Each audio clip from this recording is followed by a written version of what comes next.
वो नेता अखिलेश यादव जी और राहुल गांधी जी देंगे और आपके सवालों की जान पहले से ही नहीं है। मैं पहले गुजारिश करूंगा यादव जी को कि वो आपको संबोधित करें, उसके बाद राहुल जी कुछ कहेंगे और उसके बाद आप सवाल करेंगे। अखिलेश जी। मैं धन्यवाद देता हूं और सबसे पहले मैं अपने प्रेस के साथियों को आपके माध्यम से पूरे देश और प्रदेशवासियों को मैं रामनवमी की बहुत बहुत बधाई और शुभकामनाएं देता हूं। ऐसा त्योहार, ऐसे दिन जहां से अच्छी शुरुआत होती है। मुझे खुशी है इस बात की कि आज कांग्रेस पार्टी के नेता राहुल गांधी जी और समाजवादी पार्टी की आज हम मिलकर के प्रेस कर रहे हैं। पहले चरण का चुनाव उत्तर प्रदेश का होने जा रहा है और जो पश्चिम से हवा चल रही है वो पूरे के पूरे उत्तर प्रदेश और देश के माहौल को बदलने जा रही है। आज गाजियाबाद में बैठे हैं। इस बार भारतीय जनता पार्टी को गाजियाबाद से लेकर के गाजीपुर तक इंडिया गठबंधन सफाया करने का काम करेगा। आज किसान दुखी है। तमाम जो वादे किए थे, भारतीय जनता पार्टी की हर बात झूठी निकली। उनके वादे झूठे। न किसान की आय दोगुनी हुई, न नौजवान को नौकरी रोजगार मिला, और जो सपने दिखाए थे विकास के वो भी अधूरे हैं। जो इनका नैतिकता का बुलबुला था वो भी टूट गया। इलेक्टोरल बॉन्ड ने इनका बैंड बजा दिया। भारतीय जनता पार्टी सभी भ्रष्टाचारियों का गोदाम बन गई। न केवल भ्रष्टाचारियों को ले रहे हैं, बल्कि भ्रष्टाचारियों ने जो कमाया है उसको भी अपने साथ रख रहे हैं। जहां उत्तर प्रदेश देश का सबसे बड़ा प्रदेश है, डबल इंजन की सरकार में जो दावा करते रहे डबल इंजन, उनकी होर्डिंग देखिए आप कि अब डबल वहां पर नहीं दिखाई देते हैं, अकेले दिखाई दे रहे हैं। इनके प्रत्याशी होर्डिंग से गायब हैं और चुनाव के बाद होर्डिंग पे जो अकेले हैं वो भी गायब हो जाएंगे और सफाया होने जा रहा है। इनका एक ही नारा है, झूठ बोलने का और लूटने का। लूट और झूठ भारतीय जनता पार्टी की पहचान बन गई है। पेपर लीक कितने हुए हैं? एक दो होते तो ठीक था, लेकिन 10 पेपर लीक हुए। और मैंने कई मौकों पर वो बात बताई कि अगर एक परिवार के हम केवल 3 सदस्यों को मान लें, जिस व्यक्ति ने परीक्षा लिखने की तैयारी की, जो परीक्षा नहीं दे पाया पेपर लीक के कारण, और उसके माँ बाप को अगर हम जोड़ लें तो ऐसे 60 लाख नौजवान हैं। 60 लाख नौजवानों का भविष्य अंधकार में डाल दिया। और अगर 60 लाख का गुणा करें हम 3 से, 1 करोड़ 80 लाख, और 1 करोड़ 80 लाख को अगर हम डिवाइड कर दें 80 लोकसभाओं से, तो भारतीय जनता पार्टी का 2,25,000 वोट हर लोकसभा में कम हुआ है। इसलिए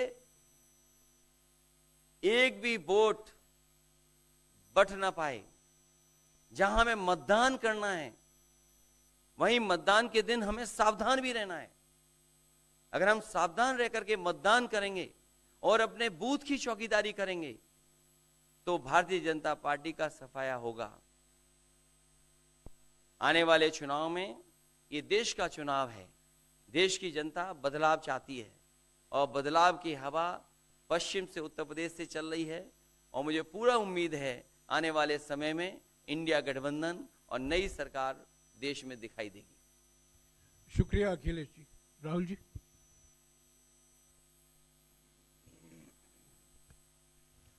नमस्कार। रामनवमी की आप सबको, देश को बहुत बहुत शुभकामनाएं।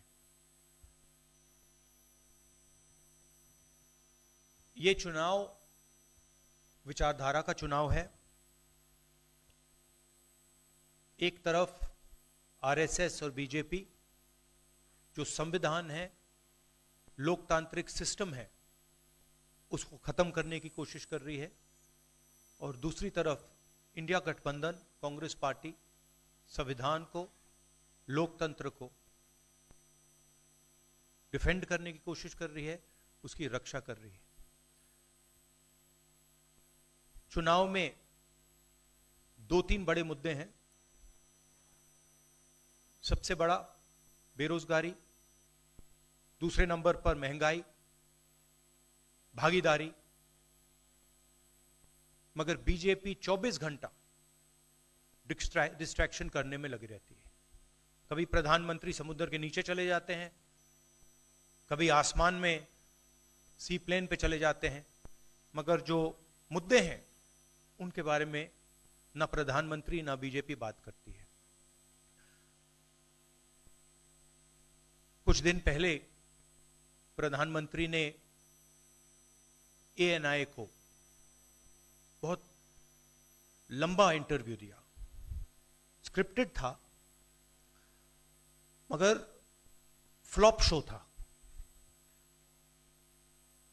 प्रधानमंत्री जी ने उसमें इलेक्टोरल बॉन्ड्स समझाने की कोशिश की। प्रधानमंत्री जी कहते हैं कि इलेक्टोरल बॉन्ड्स का सिस्टम ट्रांसपेरेंसी के लिए लाया गया, राजनीति को साफ करने के लिए लाया गया। अगर यह सच है तो उस सिस्टम को सुप्रीम कोर्ट ने रद्द क्यों किया? और दूसरी बात, अगर आप ट्रांसपेरेंसी लाना चाहते थे तो जिन लोगों ने आपको पैसा दिया, बीजेपी को पैसा दिया, हजारों करोड़ रुपए दिए, उनका नाम आपने क्यों छुपाया था? और जिन तारीखों पे उन्होंने आपको पैसा दिया, उसको आपने क्यों छुपाया था? पता लगता है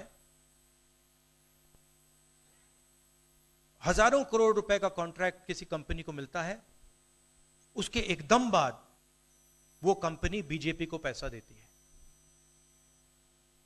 सीबीआई की इंक्वायरी होती है, ईडी की इंक्वायरी होती है, किसी कंपनी पर शुरू होती है, उसके 10-15 दिन बाद कंपनी करोड़ों रुपए बीजेपी को देती है, और फिर सीबीआई की इंक्वायरी, ईडी की इंक्वायरी बंद हो जाती है।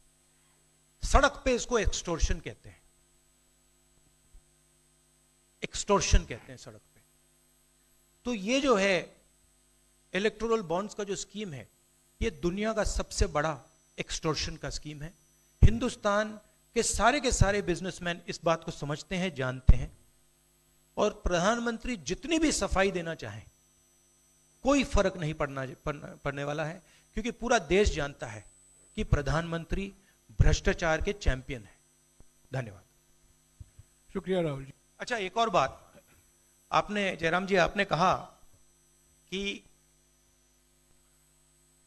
जो भी आपको क्वेश्चंस पूछने हैं आप पूछेंगे, और ये ओपन एंडेड प्रेस कॉन्फ्रेंस है।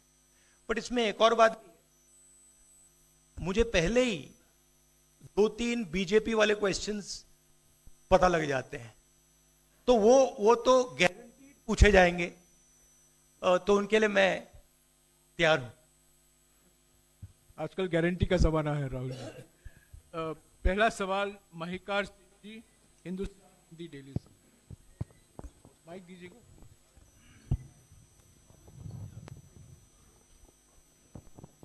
राहुल जी, स्वागत है आपका। दोनों नेताओं, जबकि आज प्रचार का पहला चरण समाप्त होने वाला है, आपने मेरे मित्रों को थोड़ा सा कसरत करा दी। वो दिल्ली से यहाँ आए हैं, आपने गाजियाबाद में ही क्यों पीसी की? यूपी और दिल्ली छोड़ के गाजियाबाद में पीसी हो रही है। दूसरा सवाल ये है राहुल जी से कि लोग तो गुजरात छोड़कर पीएम बनने के लिए बनारस आते हैं, आप बाय नाइट चले गए, तो क्या अमेठी या रायबरेली से आप लड़ेंगे? ये बीजेपी वाला क्वेश्चन है, ये पत्रकार का सवाल। पहले ही opening ball BJP question, very good, शाबाश। देखिए, अमेठी की बात कांग्रेस का डिसीजन है, जो भी मुझे ऑर्डर मिलेगा मैं वो करूंगा। सीईसी मीटिंग, हमारी पार्टी में सीईसी मीटिंग्स में ये डिसीजन लिए जाते हैं। बट पहला बीजेपी का question, good question, thank you. Amar Ujala से निशा, आप थोड़ा शांत हो जाइए यहाँ प्लीज। बहुत बहुत स्वागत है। मेरा सवाल आपसे ये है कि यूपी में न केवल यूपी में बल्कि पूरे देश में इस बार कांग्रेस ने अपने बहुत कम प्रत्याशी 268 अभी तक सामने आए हैं और यूपी में तो 80 सीटों के मुकाबले केवल 17 सीट हैं। ऐसा क्यों? क्या ऐसा मान के चल रही है कांग्रेस की आप कमजोर चल रहे हैं, या यूपी में कमजोर है कांग्रेस इसलिए सपा या आपके गठबंधन बाकी सहयोगी पार्टी सीट नहीं देना चाह रही है? नहीं, हमने डिसीजन लिया है कि इंडिया गठबंधन चुनाव लड़ेगा और हमने सीट शेयरिंग की है और ओपन माइंडेड तरीके से दिल खोल के हमने सीट शेयरिंग की है। हम चाहते हैं कि थोड़ी सी हम फ्लेक्सिबिलिटी दिखाएं और ओपन माइंडेड तरीके से हम चुनाव लड़ें, इसीलिए हमने स्पेस हम अपने पार्टनर्स को दी है, पर इसका कोई कमजोरी का मतलब नहीं है। पीटीआई से अनवर। राहुल जी, मेरा सवाल आपसे है कि पिछले बार जो आप दोनों लोगों का गठबंधन था वो सफल नहीं हो सका उत्तर प्रदेश में। एक बार फिर आप लोग साथ आए हैं और प्रधानमंत्री ने पिछले दिनों कहा कि ये दो लड़कों की फ्लॉप फिल्म है जो इस बार भी फ्लॉप होगी। तो आगे आप क्या उम्मीद कर रहे हैं इस गठबंधन से? उत्तर प्रदेश में कितनी सफलता मिलेगी और कितनी सीटों की उम्मीद है इस बार आप लोगों को? देखिए, मैं सीट्स का प्रेडिक्शन तो नहीं करता हूं, जनरल बात कह सकता हूं कि बीजेपी को मुझे लग रहा था 15-20 दिन पहले कि 180 से 180 तक जाएंगे, अब मुझे लग रहा है 150 तक जाएंगे। हर स्टेट में हमें रिपोर्ट मिल रही है कि हमारा चुनाव इंप्रूव कर रहा है और अंडर करंट है। जहां तक गठबंधन की बात है, यूपी गठबंधन की बात है, बड़ा पावरफुल गठबंधन है और बहुत अच्छा परफॉर्मेंस होगा हमारा उत्तर प्रदेश में। दैनिक जागरण से आदित्य त्रिपाठी। आप दोनों का बहुत बहुत स्वागत है। मेरा प्रश्न यह है कि उत्तर प्रदेश में एनडीए गठबंधन रोकने के लिए आपकी क्या रणनीति है? सॉरी, क्या? उत्तर प्रदेश में एनडीए गठबंधन को रोकने के लिए आपकी क्या रणनीति, आप दोनों लोगों की? उत्तर प्रदेश में नेशनल लेवल पे मैं आपको हमारा फाउंडेशन बता देता हूं और वही आइडियाज हम उत्तर प्रदेश में भी चलाएंगे। देखिए,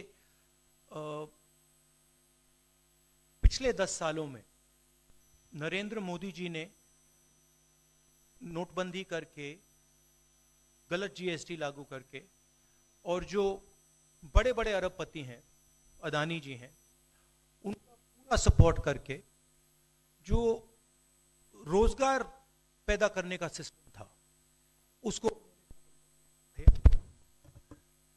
उन्होंने खत्म कर दिया है। तो सबसे पहला काम जो रोजगार हिंदुस्तान के युवाओं को मिलना चाहिए उसको एक बार फिर स्ट्रेंथन करने का है। उसके लिए हमने अपने मैनिफेस्टो में 2-3 आइडियाज दिए हैं। एक आइडिया रेवोल्यूशनरी आइडिया है, राइट टू अप्रेंटिसशिप।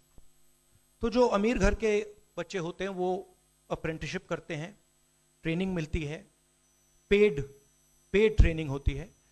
तो हमने डिसाइड किया है कि हिंदुस्तान के उत्तर प्रदेश के सब ग्रेजुएट्स को, डिप्लोमा होल्डर्स को हम अप्रेंटिसशिप का अधिकार देंगे। जो भी अप्रेंटिसशिप करना चाहेगा उसको प्राइवेट सेक्टर में, पब्लिक सेक्टर में, सरकार में अधिकार मिलेगा, अप्रेंटिसशिप का अधिकार मिलेगा, ट्रेनिंग होगी और 1 लाख रुपए साल का, 8,500 रुपए महीने का उस युवा के बैंक अकाउंट में हम डालेंगे। और ये करोड़ों युवाओं के लिए हम अधिकार दे रहे हैं। इससे एक ट्रेन्ड मैन पावर तैयार होगा, प्राइवेट कंपनीज को भी इसका फायदा होगा, सरकार को भी इसका फायदा होगा, और एक प्रकार से युवाओं के लिए ये एक जॉब मार्केट में एंट्री का सिस्टम हो जाएगा। दूसरी चीज 30 लाख सरकारी रोजगार हैं जो नरेंद्र मोदी भर नहीं रहे हैं, वो वैकेंसीज हम युवाओं को देने जा रहे हैं। पेपर लीक की बात हुई है, उसके लिए हम कानून बनाएंगे, उसको हम खत्म कर देंगे। तो ये बात हुई युवाओं की। एक और हमारा आइडिया, क्रांतिकारी आइडिया, और ये उत्तर प्रदेश की महिलाओं को बहुत फायदा मिलेगा इससे। हर गरीब परिवार की हम लिस्ट बनाएंगे और हर गरीब परिवार में से हम एक महिला को चुनेंगे और उसके बैंक अकाउंट में महीने के 8,500 रुपए, साल के 1 लाख रुपए सरकार हर महीने बैंक अकाउंट में डालने जा रही है। किसानों की बात, किसान सिर्फ 2 चीजें मांग रहा है। नरेंद्र मोदी से 10 साल मांगा, हमें सही दाम दिलवा दीजिए, और जैसे आपने 16 लाख करोड़ रुपए, मतलब 24 साल का मनरेगा आपने अदानी जैसे लोगों का माफ किया, वैसा ही आप हमारा भी माफ कर दीजिए। और नरेंद्र मोदी मना करते हैं, उन पे फायरिंग करवा देते हैं, उनको डरा देते हैं। तो हमने लीगल एमएसपी का निर्णय ले लिया है। हिंदुस्तान में पहली बार लीगली गारंटीड एमएसपी होगी और हम उनका, किसानों का कर्जा माफ करने जा रहे हैं। यही मेन मुद्दे हैं चुनाव में। बीजेपी का मैनिफेस्टो देखेंगे तो उसमें आपको उसका जो फाउंडेशन है, 2 चीजें हैं। एक कि वो शायद 10-15 साल बाद ओलंपिक गेम्स इंडिया लाएंगे, और दूसरा 1 या 2 व्यक्तियों को वो चांद पे पहुंचा देंगे। तो ये बेसिकली चुनाव चल रहा है। शुक्रिया राहुल जी। अगले 3-4 सवाल आप कृपया अखिलेश जी से पूछेगा। ANI से शालिनी।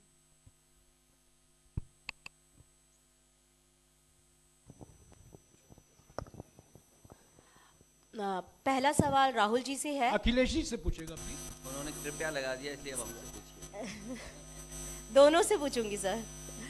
पहला सवाल राहुल जी से है, जैसे कि पीएम ने कहा है कि मैं देश बचा रहा हूं, लेकिन इंडिया अलायंस जो है वो परिवार बचा रहा है, इस पर क्या कहेंगे सर?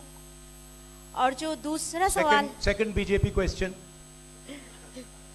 सर दूसरा जो सवाल है मेरा वो ये है, जादूगर कहा है उन्होंने राहुल जी को, और उन्होंने कहा है ANI को, जो इंटरव्यू दिया उसमें बोला कि ऐसा कौन सा जादू है कि एक झटके में गरीबी मिटा सकते हैं।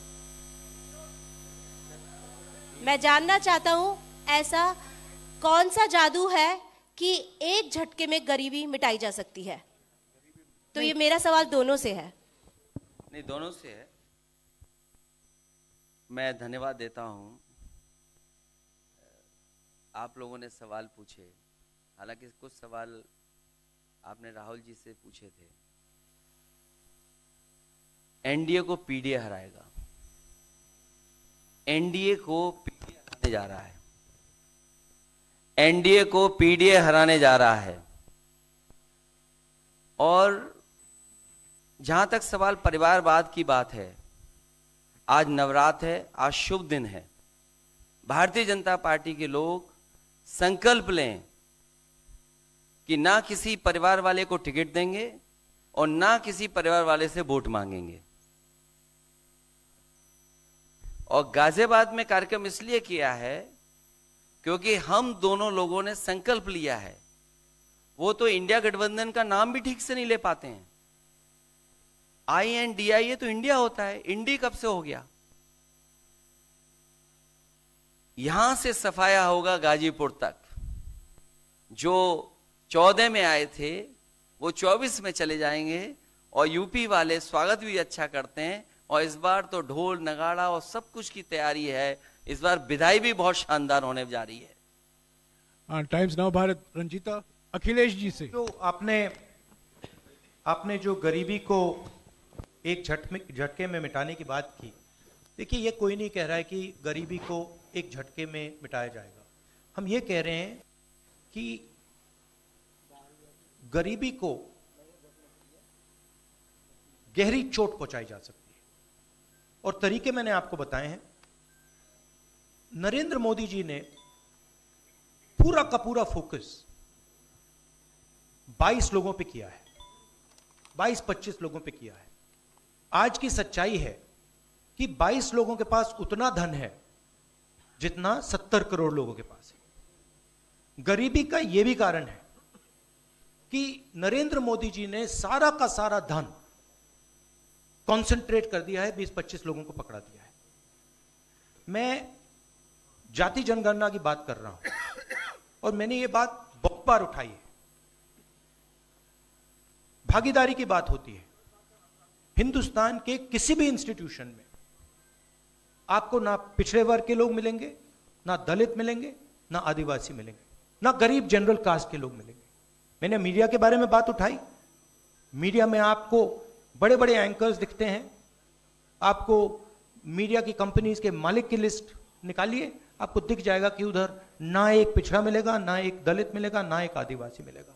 तो हम क्रांतिकारी काम करने जा रहे हैं। जाति जनगणना, महिलाओं को गरीब महिलाओं को 1 लाख रुपए, युवाओं को अप्रेंटिसशिप का कानून, अप्रेंटिसशिप का अधिकार, उनके बैंक अकाउंट में 1 लाख रुपए, किसानों को एमएसपी। तो ये सब गरीबों को पैसे देने के तरीके हैं। नरेंद्र मोदी जी ने पिछले 10 साल में गरीबों को कुछ नहीं दिया, तो ये हम करने जा रहे हैं। रंजीता अखिलेश जी से। हाँ, अखिलेश जी से ही सवाल है। राहुल जी ने अभी जितनी भी चीजें कही, अखिलेश जी से नहीं, मैं सवाल पहले जितनी भी चीजें कही वो तमाम चीजें कांग्रेस के घोषणा पत्र में है। क्या इंडिया गठबंधन का अपना कोई साझा जो है वो मैनिफेस्टो होगा? अखिलेश जी, क्या जो राहुल जी कह रहे हैं क्या वही तमाम चीजें सपा की भी है, या सपा कुछ अलग भी घोषणाएं कर रही है चुनाव में? इंडिया गठबंधन नई उम्मीद है, और जैसा कि राहुल जी ने कहा कि उनके मैनिफेस्टो में बहुत सारी चीज़ें हैं जिससे गरीबी दूर की जा सकती है।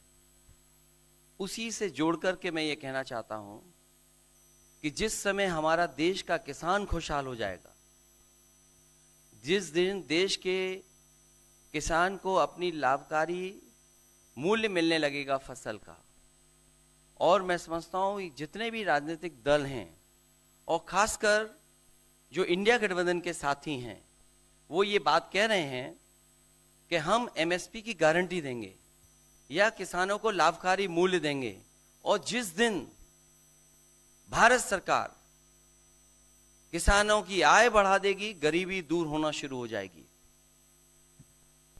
और मैं कई मौकों पर कह रहा हूं कि जाति जनगणना भी एक हमारा मुद्दा है। बिना सामाजिक न्याय के, बिना जाति की गैर बराबरी खत्म किए हुए हम अपने समाज को आगे नहीं बढ़ा सकते। और जैसा राहुल जी ने कहा कि खुशहाली के लिए जाति जनगणना जरूरी है, तो जाति जनगणना, सामाजिक न्याय और पीढ़ी की लड़ाई को लेकर के हम चलेंगे। उससे गरीबी भी दूर होगी और मान सम्मान भी मिलेगा। विक्रांत, एक चीज और देखिए, ये जो हमारा मैनिफेस्टो है, ये जरूर कांग्रेस पार्टी का मैनिफेस्टो है, मगर इसमें जो आइडियाज हैं वो इंडिया गठबंधन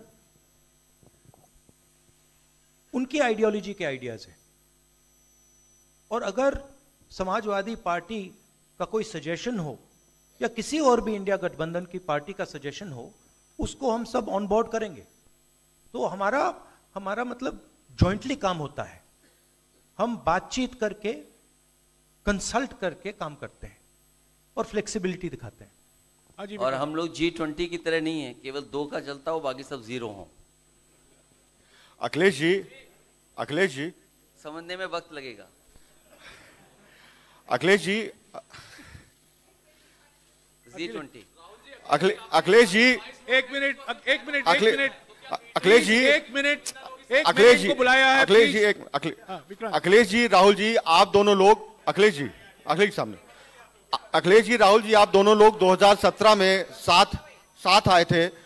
दोनों ने लखनऊ में प्रेस कॉन्फ्रेंस भी की थी, लेकिन 19 और 22 में आप दोनों अलग अलग हो गए, 24 में फिर साथ आए हैं। आखिर क्या वो मोमेंट क्या था जब दोनों के दिल में आया कि हाँ हमको साथ आना चाहिए, जरूरी है 7 साल बाद? दोनों के दिल में कब ये मोमेंट आया कि हाँ चलना है साथ? मूवमेंट क्यों बताना, हम साथ आ गए और साथ आ गए, यही मूवमेंट है।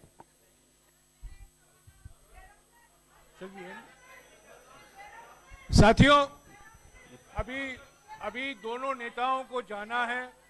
उसके पहले हमारा गठबंधन का एक गीत है, वो जारी किया जाएगा और हमारे 4 उम्मीदवार जो हैं वो राहुल जी और अखिलेश जी से एक फोटो खिंचवाएंगे।